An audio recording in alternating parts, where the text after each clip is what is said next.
And good afternoon, everyone, and welcome to the Capture Cast for June 2023. Today we're going to talk about digital recruitment strategies for the 2024 enrollment cycle. It's summertime, so it's time to start thinking about next year as we finish up this year, right? It's that transition time during the summertime. So welcome to our presentation, and today we're going to talk a little bit about that fast-paced digital world. It's more important than ever for our higher education institutions like you guys to have effective digital recruitment strategies in place to reach your prospective students. And as we're going through this presentation today, we're going to have a guest expert on, and we're going to bring her on in a minute. But today we're looking to answer these questions. First off, how do we build timely, relevant, and personalized engagements with prospective students and their families? Remember, it's not just the prospective student, but it's their family. And now we're talking about how we build those over time, as we know that search is expanding.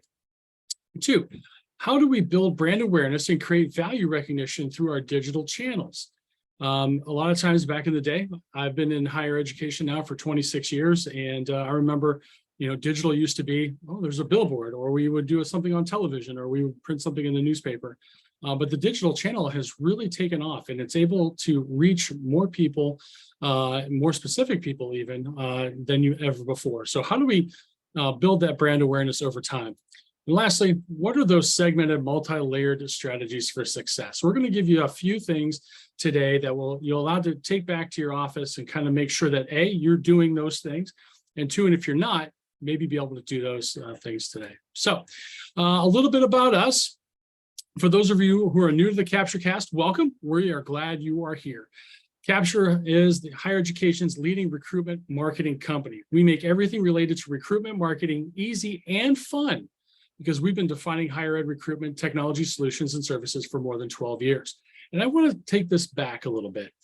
Think about fun. Remember when recruitment was fun? Remember what it means to make those connections with prospective students and those families, and what kind of relationships that you build with those people. It's fun. We need to put the fun back into recruitment, and that's what we're doing. Our mission is simple. We help our institutions identify, convert, and enroll the right students. Powered by the industry's only behavioral intelligence platform that features the industry's most reliable and accurate predictive models of apply and enroll. Our team of experts design and execute the best recruitment marketing strategies that are tailored to meet your goals. We're a totally managed service that walks alongside with you. We just don't prescribe and walk away. We walk alongside with you and your team every day to ensure that you are not only reaching your goals, but that you understand how we got there through transparency and efficiency. So without further ado, I'd like to bring in our special guest today, Tabitha Talbot, all the way from Idaho. Today. That's awesome. Tabitha, welcome back to the Capture Cast. Tabitha is a frequent flyer for us, and it brings a lot of wealth of knowledge along with the process. So Tabitha, welcome back. Before we get started, can you just tell our audience a little bit about you and what you've done over the years and what you're doing for Capture now? Yeah, of course, Chris. Thanks for having me back. Excited to be here and talk a little bit about digital advertising. So I am the director of digital advertising at Capture. I've been in the digital space for just coming up on 15 years, specifically in digital advertising, with the majority of that being in the education space. That's everything from K-12 enrollment through ed tech and, of course, enrollment marketing, where we are right now. My goals here have been in the digital space to just get the right ads in front of the right people at the right time through the right platform. And that's exactly what my team is doing at Capture. What we do is we work with our strategists all the way from making sure that our digital goal reaches up into the overall goals. And that everything that we're doing is launched, optimized, and just meeting the overarching goals of all of our partners. So again, happy to be here. Thanks, Tabitha. I think that's really important that, again, it's the prescription piece, right? Try to find the goals of our institutions that we're working with and being able to provide that cover that we need on the digital side. So as always, we like to start off our by giving our little agenda here. Well, wait a minute, let's go back. Let's do this. Let's do our poll question, Emma. We're going to go ahead and pull up our poll question. Our first poll question of the day is, how do you feel about your digital recruitment marketing strategies for the 2024 recruitment cycle? So as you're getting ready and you're making that move from 23 to 24, or maybe you've been into 2024 now for a few months, how confident are you? Are you very confident? Are you somewhat confident? Are you neutral, or you're not confident at all?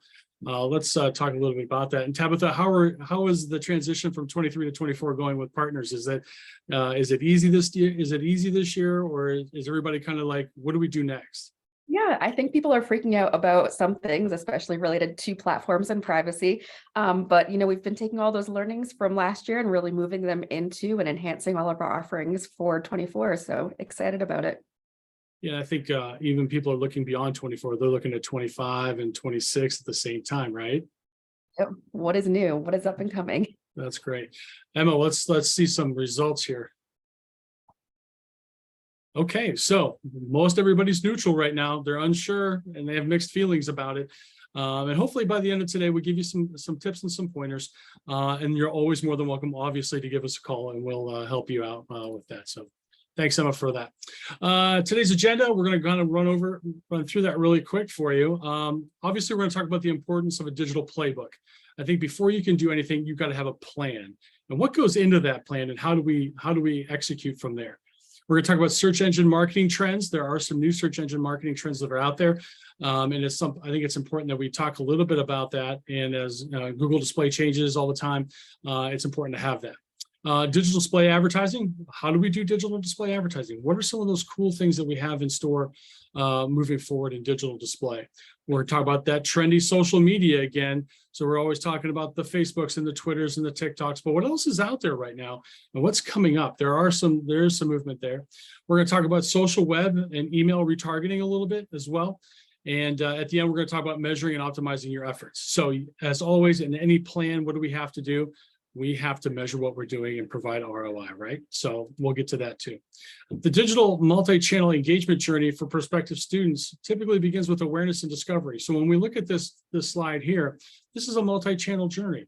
They're not only on your website, but they're reading your email. They are looking at your social media pages. They're interacting with your digital ads at the same time. But the goal is to provide a seamless experience across all of these channels. That's what your goal should be. Ensuring that the student receives consistent and valuable information, ultimately guiding them towards enrollment. If you're not able to nudge a student from the time that they possibly inquire to possibly the time they enroll through your digital strategies, it's important that you start to rethink your process. It's not so much a blasting a bazooka kind of situation. It's more of a very laser-focused approach to doing advertising and marketing to students. So Tabitha, you've been in the business of marketing, big and small, for multiple organizations for over the years. How would you characterize the changes that you've seen probably in like the last 3 or 4 years? What do you see on the horizon?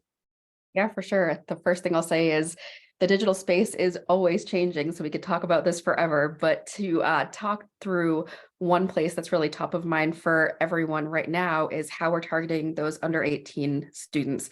So with targeting consistently being limited and with our move away from cookies and third-party data, that first-party data and driven analytics data is becoming really top of mind and necessary in making sure that we meet our audiences with that relevant, personalized information based on where they are in their journey.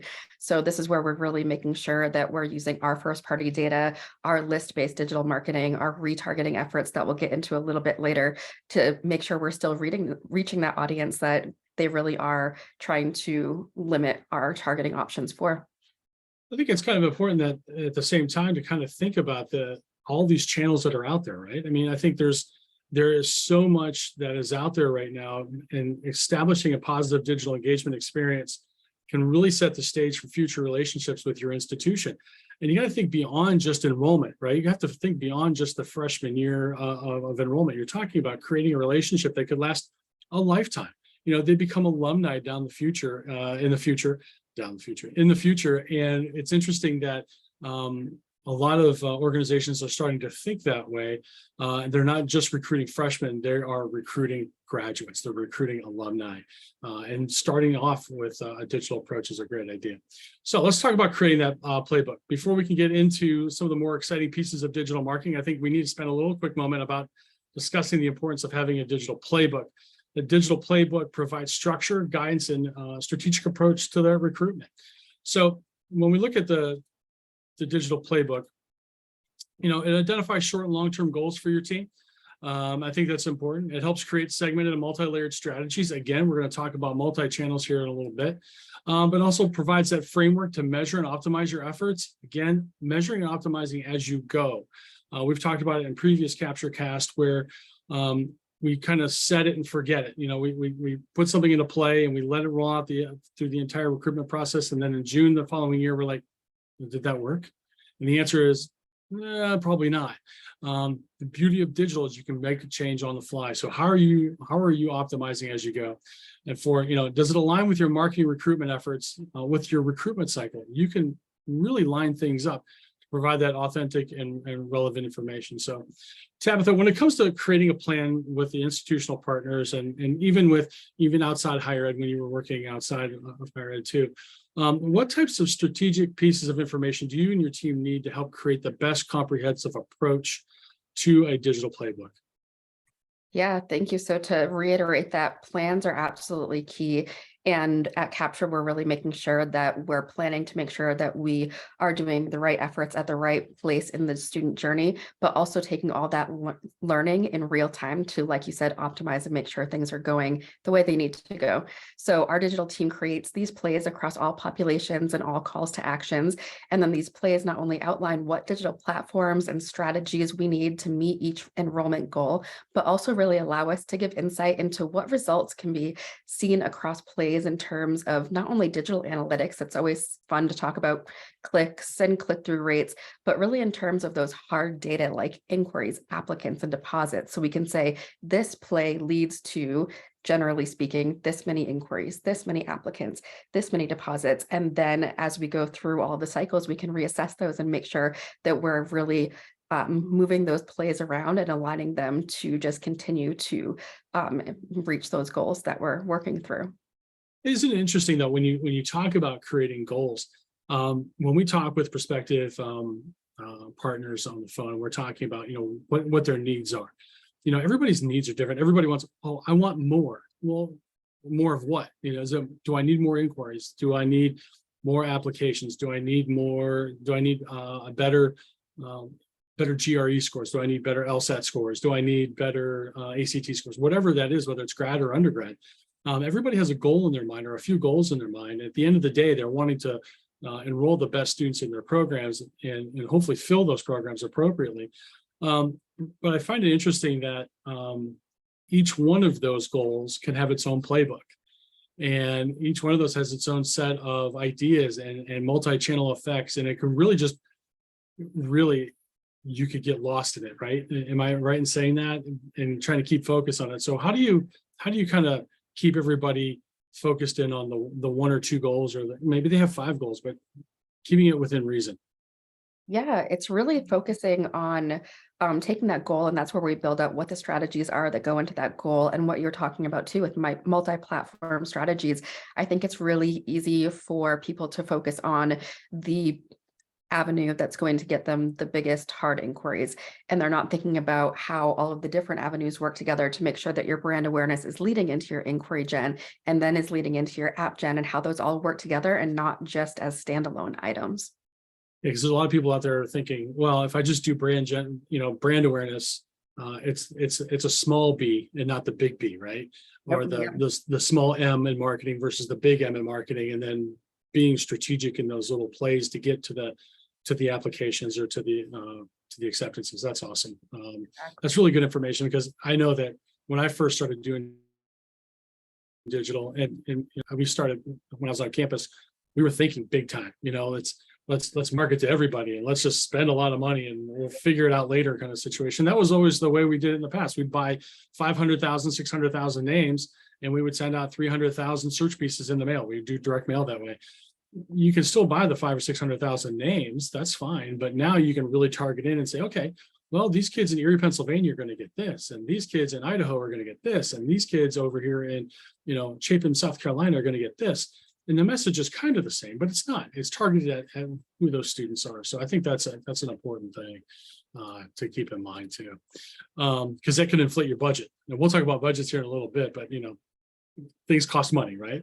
So let's talk a little bit about search engine marketing trends. Now, first off, AI and machine learning continues to grow, right? We read about it all the time. We see it all the time. Machine learning focuses on, training algorithms to make the predictions or to take actions based upon the data, while behavioral intelligence, and that's what we really specialize in here at Capture, focuses on analyzing human behavior to gain the insights, and we make informed decisions based upon that. So it's not just the predictive part of it, but we're taking the behavior and looking at what the student is doing, what they're probably going to do next, and being able to address those. So when we talk a little bit about it, guys, video killed the radio star again. So for those of you who are MTV fans from back in the 80s, when the Buggles were the first video on television, was video killed the radio star. Once again, video advertising has become an essential part of SEM. And when it's expected to continue to grow, campuses are focusing on creating video content, whether they're short snippets, whether they're reels, whether they're small vignettes, or they could be, full-fledged 10-minute videos. They're optimizing it for search and leveraging on platforms like YouTube. YouTube's still a big thing, guys, and we're going to show you a chart here in a little bit. Facebook, still number one, is out there, but there are other ways. We say TikTok out loud, those kinds of things that a lot of campuses are using. But video is important. 3, mobile first indexing is a priority. Now, I can't begin to tell you that if your website doesn't fit on my phone, or if your advertising doesn't fit on my phone, I'm probably not going to interact with you. And I will say I am a 50-year-old man who lives in this digital world now. And if I can't open it and see it on my phone, we're not going to do it. So what do you think Gen Z is going to do with it? They're just going to pass you by, right? So, and lastly, and we're going to talk a lot about this, personalization is expected.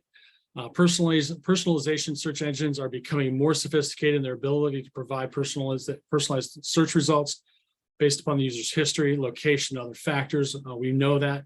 But when we look at it, Tabitha, we all know that data is really what drives SEM on campuses and how they operate in the SEM world.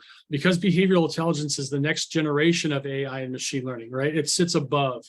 It's not just a predictive piece. It is measuring what that prospective student and or family member is doing. How are Capture partners using identified student data to drive their SEM, especially in the area of personalization? How are we able to address that? Yeah, so from a digital standpoint here, we're really relying on our dynamic content and how we can serve that dynamic content to people based on what we know about them. So as you were speaking to, indexing in Google is so important, especially when we're talking about paid SEM.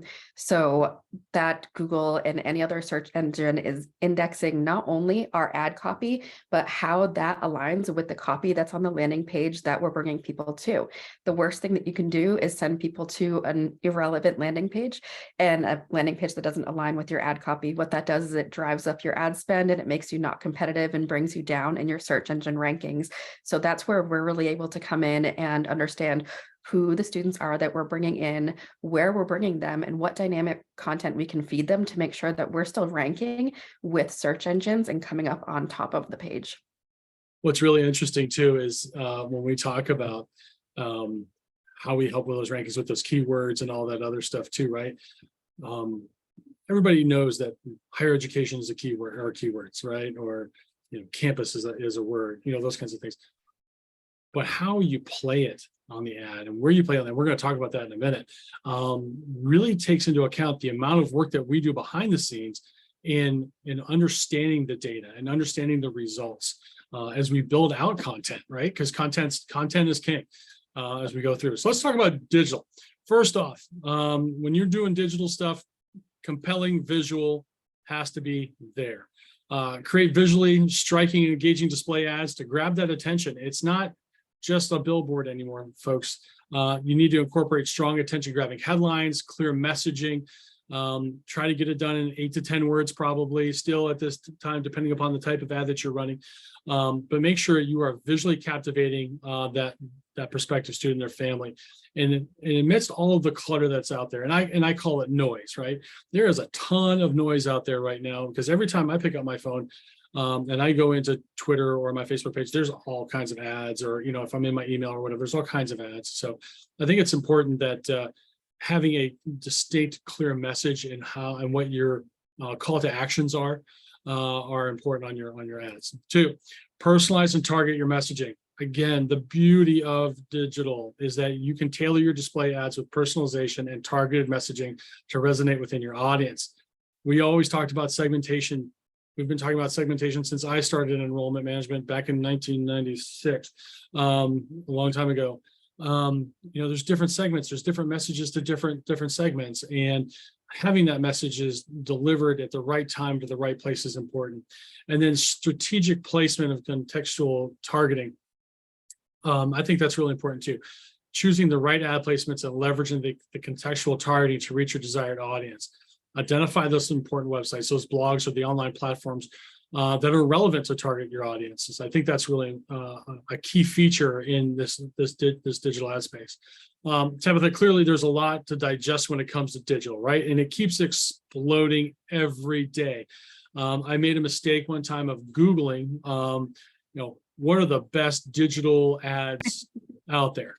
Yeah. And every day now I get just barraged with things. When it first became a channel, and in some places it becomes a bigger thing today, just using digital expenditures as billboards is not a conversion type vehicle, right? So it's not just a billboard. It is to convey a specific message to a specific student at a specific time. How do we create these ads? What is ad creation? What's that look like? What's it supposed to look like? Let me ask you, what's it supposed to look like? What's it supposed to look like? That's the good question. So again, as you'll hear from Chris and I over and over and over, the importance of personalization and relevancy in digital advertising is absolutely key. For the sake of results and for budgets, we need to reach the right audiences at the right time. This is where initially we go back to our data that we have on our partners, prospective students. We use that behavioral analysis, and then we find where they are on the enrollment journey and how much they have engaged with the school. Once we have this data, we can create those personalized messages and creatives to serve the ads on the ideal platforms. So for example, we know that someone using Google search, their intent is really high and they're more likely to take a mid-funnel action, like filling out an RFI form or applying, whereas we're using social media to create more brand awareness and tell a story. So we need to make sure that our content, our creative really matches the platform we're on and where we are in the journey. So some things to really look at there are going to be making sure that we have really clear calls to action on all of our ads. They know exactly what they need to know and that the landing page they get to aligns with that call to action. We need to make sure that the content and creative meet the campaign goal and what we're speaking to. If we're speaking to something that's very academic focused, we need to make sure that it looks professional and academic. If we're more in the brand awareness stage and we're on those social platforms, those TikToks, we need to make sure that we're using video, we're telling a story, we're being engaging, we're making sure that we're making it feel fun. So they'll move on to the next stage and then get more in depth into those program specific ads. So really, again, just knowing who your audience is, what platform they're on, and where they are in their enrollment journey is key there. Well, and I think here's the other part too, and I think this is a sword that we have in our bailiwick here. We work with, let's just say, we'll say over 100 institutions, right? And when we're placing ads, we're able to see what works and what doesn't work. And we're able to modify based upon that data. When we talk about our behavioral email series, for instance, we're not going to talk too much about email today, but when you talk about behavioral email series, we studied over 500,000 emails that we sent, whether they were click-throughs, whether the students took action, those kinds of things. And we were able to say, this is what a good headline looks like. This is how many words we should probably be using. This is at different stages of the funnel, right?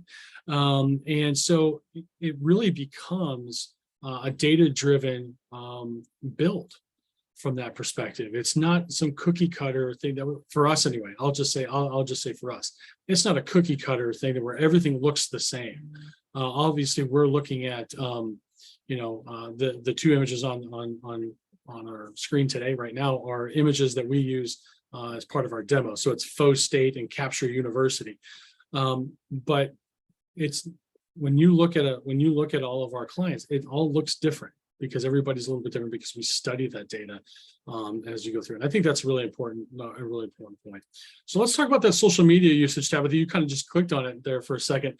It appears right now, Facebook is still #1 in the world.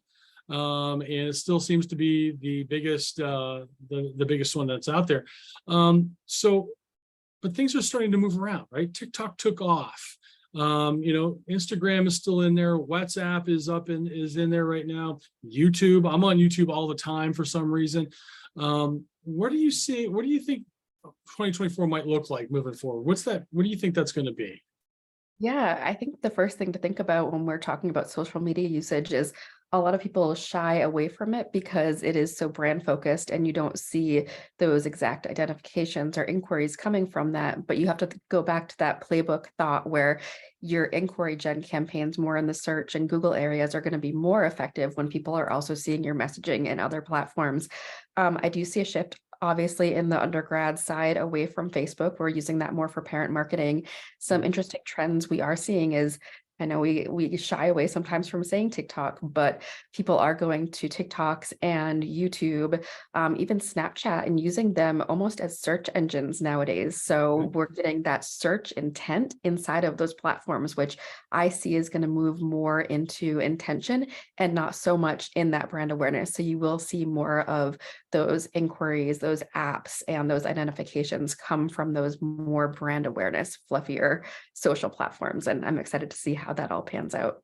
Yeah, it's going to be interesting because social exploded even more during the pandemic, but it's now become that expectation, right? And you talked about the importance of social. We'll move into social now.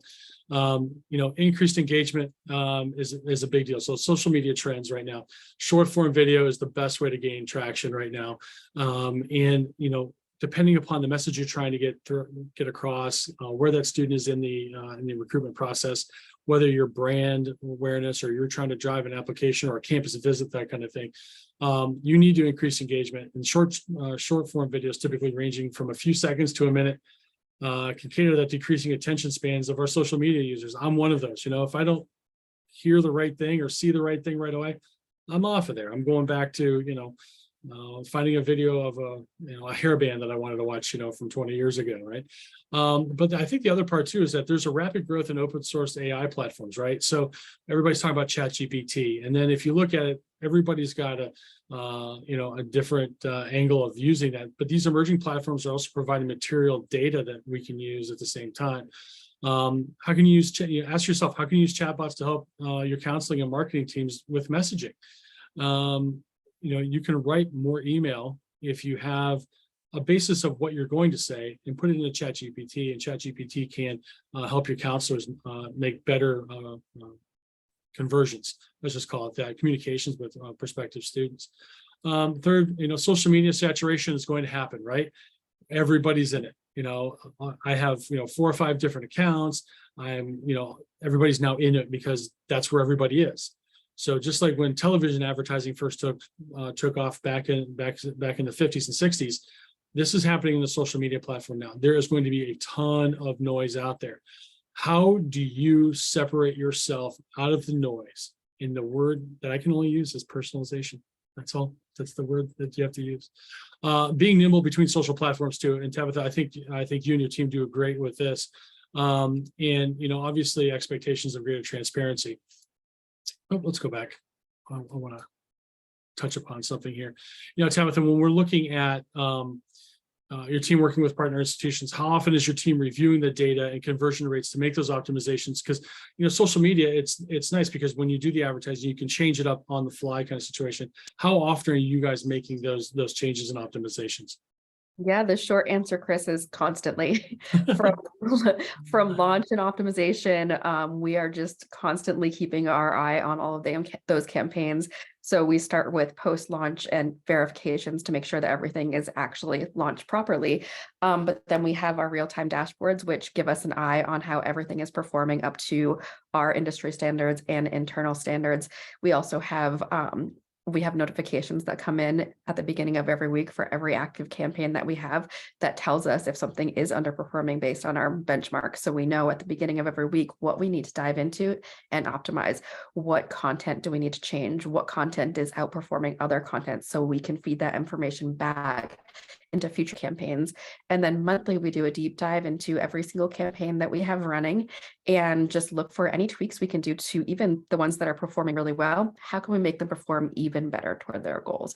So yeah, really, it's a constant process for us. And it's always looking at everything from keywords and targeting audiences, locations, and really just content. What phrases resonated most with people? What images resonated most with people? And just updating to keep ahead of that in all of our platforms. So what you're saying is that you and your team are kind of busy.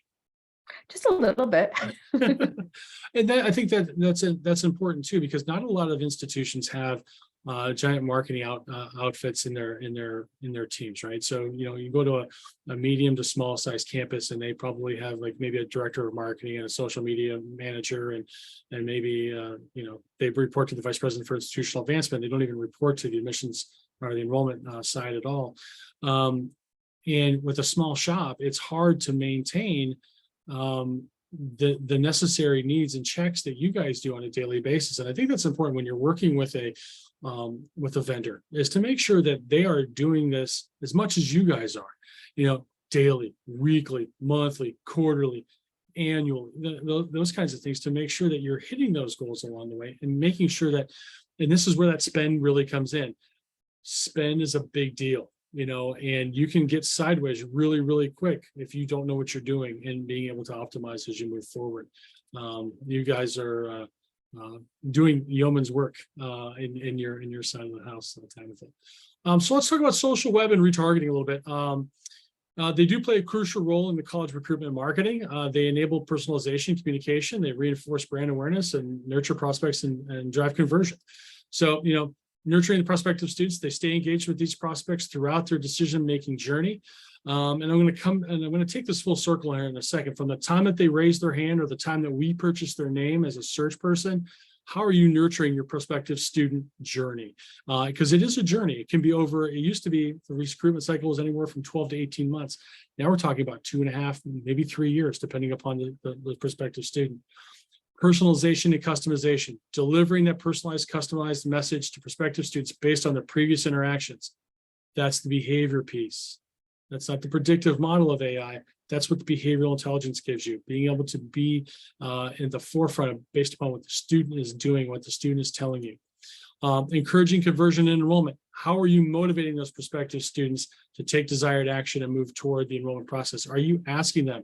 Are you showing them what the next process is through your digital spends? And lastly, you can optimize your marketing investment. And Tabitha's talked about optimization a bunch, but retargeting focuses more on specific and qualified group of prospects. So if you know that you're out there and you need more pharmacy students, you have to identify who they are and have that expressed interest. So Tabitha, when it comes to incorporating behavioral intelligence into this whole thing, right? We get beyond the machine learning, we get beyond the AI. The effectiveness of social web and email retargeting can really benefit a campus. But how does that really bring it full scale into the college recruitment marketing effort? Because it's kind of like we've done something, but now we're going to kind of go back to it because they've done something, right? So it's about that behavioral piece. How's that fit? Yeah. So Chris, thank you for bringing this up. This is one of my favorite things I think about working at Capture, is I'm given all this data to really target the people that I need to target, which you don't see in a lot of places. So that behavioral intelligence creates an understanding of what someone has done versus what they are predicted to do. So understanding a prospective student's journey and likelihood of taking an action like inquiring or applying is such a benefit to our partners, because instead of casting one of those large nets like you were talking about, we can really just set intention based on what someone is actually doing versus what they're predicted to do. So that means that we are able to really drive towards those conversions because we're hitting the right people, and we're not just trying to get in front of everybody at once. So knowing who they are really helps us get right to our conversions, but then also maximize our budget. We know budgets are super important. So being able to use those limited budgets exactly where we need them is super important. it's interesting too. There's a newer term out there called the readmit or the reapplication, where students started and they stopped and they stopped off campus, but they still seem to kind of creep back onto your webpage every once in a while. Being able to identify them, because we have the behavioral intelligence to identify them, you can start remarketing to those students, re-recruiting those students to come back to campus. And we're working on some extra solutions for that as well moving forward. But I think that's something that a lot of campuses are starting to realize, is that if I can't retain them and they leave, how can I get them back? And the social web and email retargeting can really do that, and especially for the graduate type and adult type students as well, the online as well, because they're still out there. They're still out there. They may have stopped off, or maybe they're still involved. But how do you keep your momentum going with them moving forward? I think that's a really important piece in that retargeting part. So I would be remiss if we did not talk about dynamic content on your website. And I know this is kind of outside the digital playbook, but this is it. So when you are, we know that your website is the best recruitment tool that you have. Being able to connect and guide prospective students while they're engaging in real time on your site is so critical to your success. We know that if you're able to identify students that are visiting your website, that they're more likely to apply. They're more likely to get accepted. They're more likely to enroll. So what we're seeing here on the page is an example of dynamic content that pops up on your website that we control, that is rule-based. And it starts them off with a simple RFI form where they can fill it out, where they identify themselves that they're interested, and then you walk through the process. As the student goes through the process, they've identified themselves, they are now inquiries. Now you need to apply. Now you need to visit. Now you need to file your FAFSA. Now you need to sign up for orientation. And here's an email to that kind of thing. We're able to serve this dynamic content on web pages that is very specific to that specific student. Again, it's the behavioral intelligence behind the platform. So when we put this all together, Tabitha, the behavioral intelligence platform is a 24-hour-day extension of our campus admissions and marketing teams, right?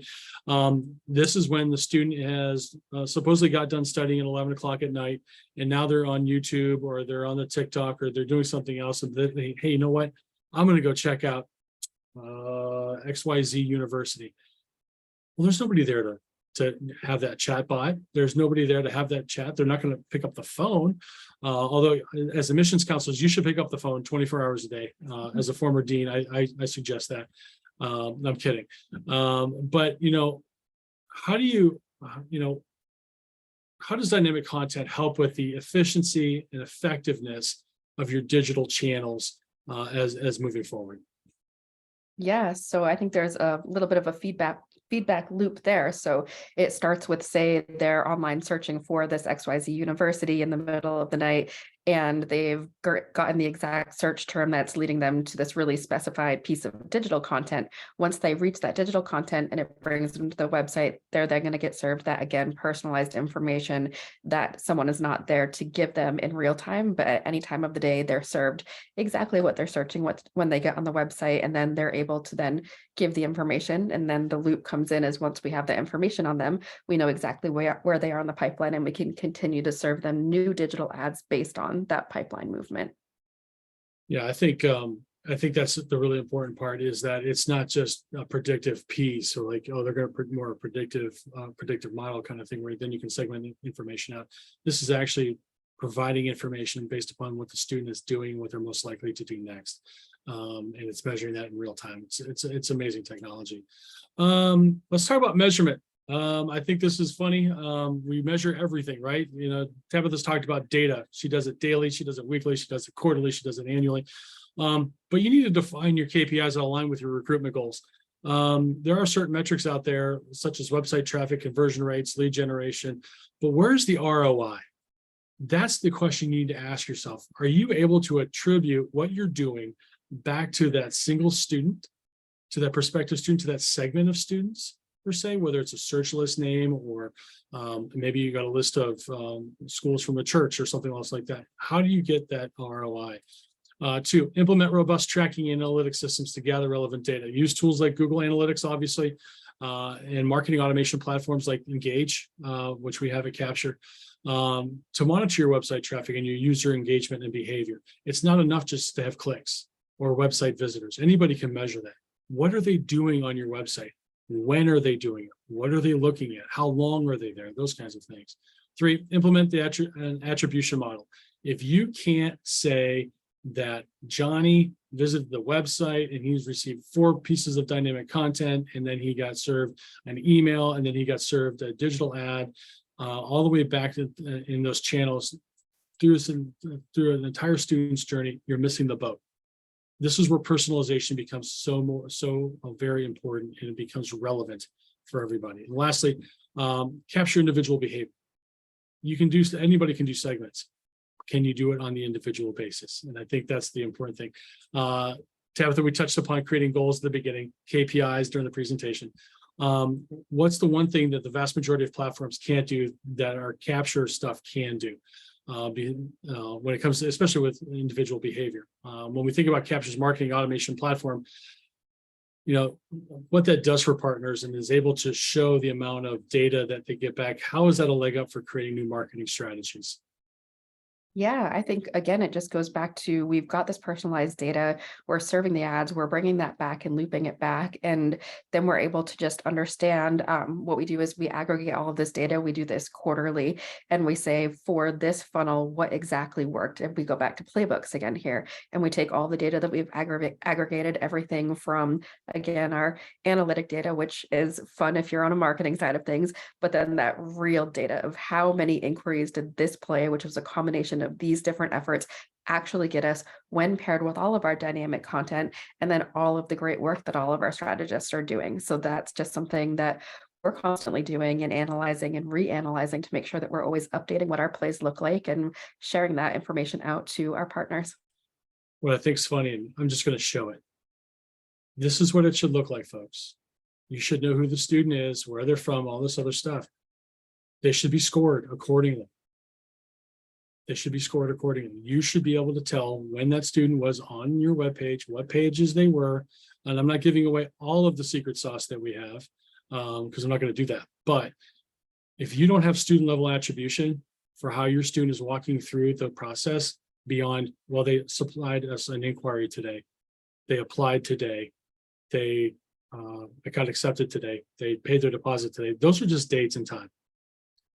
Knowing what the student is doing and being able to track what their parents are doing on your website at the same time is a big deal. That way your counseling staff is not worried about 700 applicants they have. They're worried about 30 from the night before. They're worried about 10 from the day before. They're worried about these 50 who haven't interacted with you in 2 weeks, so that you're using your counselors better. And next month's CaptureCast is, we're all going to talk about how do you make your counselors better by using data and not burning them out. Because we all know, and if you look at higheredjobs.com right now, there's over 800 admissions jobs out there right now. It's crazy. So if you can't get student level attribution from your marketing department or from your vendor, you need to start to demand this. So let's bring it all together really quick. And Tabitha, this kind of goes back to the marketing spend. So we have all the student data that's out there, right? So whether it's in your CRM, hopefully you have a CRM, it's in your CRM. We blast out there. Tabitha and her team of crazies get out there and they put out all this digital strategies. The students start to act and behave crazily. Then Tabitha comes in on marketing and she can say, well, these channels are doing good. These channels aren't doing so good. So we're going to focus more money into these areas and drop down on these areas. But at the same time, we're able to monitor what the counselors should be doing at the same time, because all that data feedback comes back in on student behavior. We funnel that back out to counselor outreach.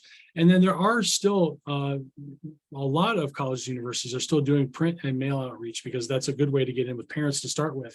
But you don't have to send out 500,000 view books. Maybe you send out 20,000 view books. Maybe you send out 500 view books, whatever it is. You can really use the data to decide who gets what from that perspective. And Tabitha, talk about the marketing spend really quickly, because we're running out of time. How do you guys move that money around? Yeah, that's a great question. So what we do at first is, we kind of like our playbooks. We know about what ad spend needs to be spent per platform to reach the goals of an institution. So we do that upfront and put it through. And then as we're analyzing that, we have all of our cost per click, cost per conversion data, and we can see that in real time. And as we see certain efforts are doing better than others, we're able to just reallocate those funds to make sure that we're putting the right amount of money into the right efforts and leaning it back a little bit more where we aren't getting the results, and just being able to kind of pull all those levers to make sure everything is working in tandem together. And stay on budget. And stay on budget. Right. And I think that's a big one for the marketing folks, is trying to stay on budget. Okay. Last question for everybody out there. It's the end of June.